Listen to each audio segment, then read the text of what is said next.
नमस्कार। आज हम कुछ ऐसी चीज की बात करने वाले हैं जिसके बारे में शायद कभी ना कभी अकेले में सोचा जरूर होगा। हम उन छोटे छोटे सिग्नल्स को समझेंगे जो बताते हैं कि शायद किसी का दिमाग बाकियों से थोड़ी अलग एक खास फ्रीक्वेंसी पर काम करता है। तो चलो सीधा पॉइंट पर आते हैं। क्या कभी ऐसा लगा है कि दुनिया को देखने का, चीजों को समझने का जो तरीका है वो दोस्तों से थोड़ा सा अलग है? अगर जवाब हाँ में है तो ये बातें शायद बहुत जानी पहचानी लगेंगी। और पता है सबसे मजेदार बात क्या है? अक्सर ऐसे खास दिमाग वाले लोगों को खुद भी इसका एहसास नहीं होता। ये अजीब या गलत होने के बारे में बिल्कुल नहीं है। ये तो बस ऐसा है जैसे किसी का मेंटल ऑपरेटिंग सिस्टम ही अलग हो। दुनिया को समझने का एक ऐसा तरीका जो आम ढर्रे में फिट नहीं बैठता। तो ठीक है, चलो इस कोड को डिकोड करना शुरू करते हैं।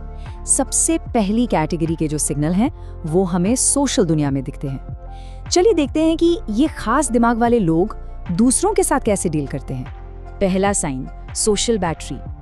बाहर से देखने वालों को लग सकता है कि ऐसा इंसान एंटी सोशल है क्योंकि वो भीड़ भाड़ से कतराता है, पर असलियत कुछ और ही है। हकीकत ये है कि अपनी एनर्जी को रिचार्ज करने के लिए अकेले वक्त की सख्त जरूरत होती है। ये अपने सिस्टम को रीबूट करने जैसा है। जरा सोचिए, स्कूल में लंच का टाइम है और कैफेटेरिया में बहुत ही ज्यादा शोर शराबा है, तो ऐसे में वहां बैठने की बजाय लाइब्रेरी या कोई शांत कोना ढूंढा जाता है। ये लोगों से बचने के लिए नहीं है, बल्कि इसलिए क्योंकि एकांत में ही दिमाग पूरी तरह से एक्टिव होता है और सबसे बेहतरीन आइडियाज भी वहीं आते हैं। अब आते हैं दूसरे सोशल सिग्नल पर। हो सकता है लोग ऐसे इंसान को जजमेंटल समझें, लेकिन सच तो ये है कि अंदर ना एक तरह का इंटरनल रडार फिट होता है, एक बहुत तेज इंट्यूशन जो फौरन पकड़ लेता है कि कौन सच बोल रहा है और कौन सिर्फ दिखावा कर रहा है। सोचिए, किसी नए इंसान से मिलते ही कुछ ही सेकंड्स में एक वाइब सी आ जाती है। सही कहा ना? ये कोई जादू नहीं है, ये असलियत को पढ़ने की एक खास काबिलियत है।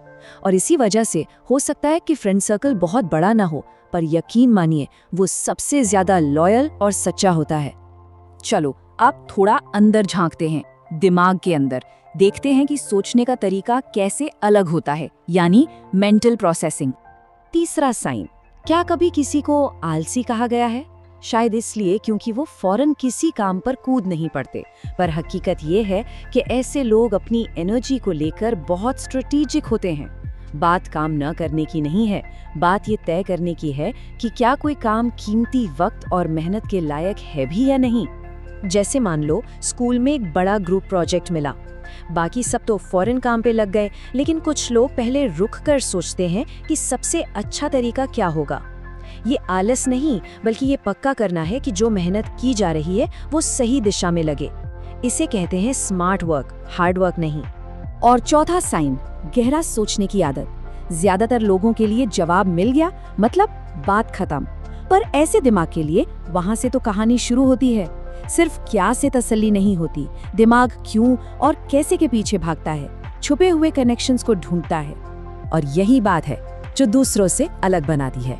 हाँ, ये कभी कभी थका सकता है, इसमें कोई शक नहीं, लेकिन इस बात को हमेशा याद रखना, ये कभी न खत्म होने वाली जिज्ञासा ही असली सुपर पावर है।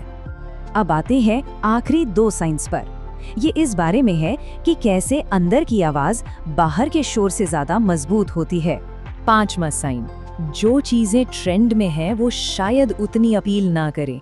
जब सब एक ही दिशा में जा रहे होते हैं तो अंदर का कंपास कहीं और ही इशारा करता है।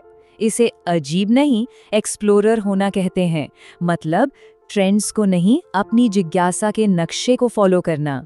स्कूल में जब सब किसी वायरल ट्रेंड या नए शो की बात कर रहे होते हैं तो हो सकता है कि किसी की दिलचस्पी किसी पुराने वीडियो गेम या इतिहास के किसी पन्ने में हो। ये अलग दिखने की कोई कोशिश नहीं है, ये बस वो करना है जो सच में फैसिनेटिंग लगता है। और अब छठा और आखिरी साइन। कई बार लोग ऐसे इंसान को थोड़ा ठंडा या इमोशनलेस समझ लेते हैं क्योंकि वो ड्रामा पर तुरंत रिएक्ट नहीं करते, लेकिन ये इमोशंस की कमी नहीं है, बिल्कुल नहीं। इसके उलट ये तो दिमागी कंट्रोल और मजबूती की निशानी है। सोचो, स्कूल में कोई अफवाह फैली, जब सब लोग क्रेजी हो रहे हैं, कुछ लोग एक कदम पीछे हटकर सब कुछ देखते हैं, सुनते हैं। ये कमजोरी नहीं है, ये इंटेलिजेंस है। अपनी राय बनाने से पहले पूरी बात को समझना, अफरा तफरी में खुद को न बहने देने की यही काबिलियत दिमाग को फौलाद की तरह मजबूत बनाती है। तो इन सभी पॉइंट्स को जब हम एक साथ जोड़ते हैं तो एक बहुत ही क्लियर तस्वीर सामने आती है और इसका एक जरूरी नतीजा भी निकलता है। और अब सच का सामना, ध्यान से सुनिए। अगर इन 6 साइंस में से 3 या उससे ज्यादा जाने पहचाने लगे हैं तो बहुत हाई चांस है कि दिमाग सच में एक बिल्कुल अलग खास फ्रीक्वेंसी पर काम करता है। और एक बात जरूर याद रखनी चाहिए, ये कमियां नहीं हैं, इसमें कुछ गलत नहीं है। ये एक अविश्वसनीय रूप से पावरफुल मेंटल ऑपरेटिंग सिस्टम के फीचर्स हैं। वही बातें जो शायद कभी इनसिक्योरिटी देती थी, असल में वही सबसे बड़ी ताकत का सोर्स है। तो एक सवाल के साथ इसे खत्म करते हैं। अगर ये दिमाग के डिजाइन की गलतियां नहीं बल्कि प्रीमियम फीचर्स हैं, तो फिर इस अनोखे ऑपरेटिंग सिस्टम का इस्तेमाल कुछ कमाल का बनाने के लिए कैसे किया जाएगा? इसका जवाब वो तो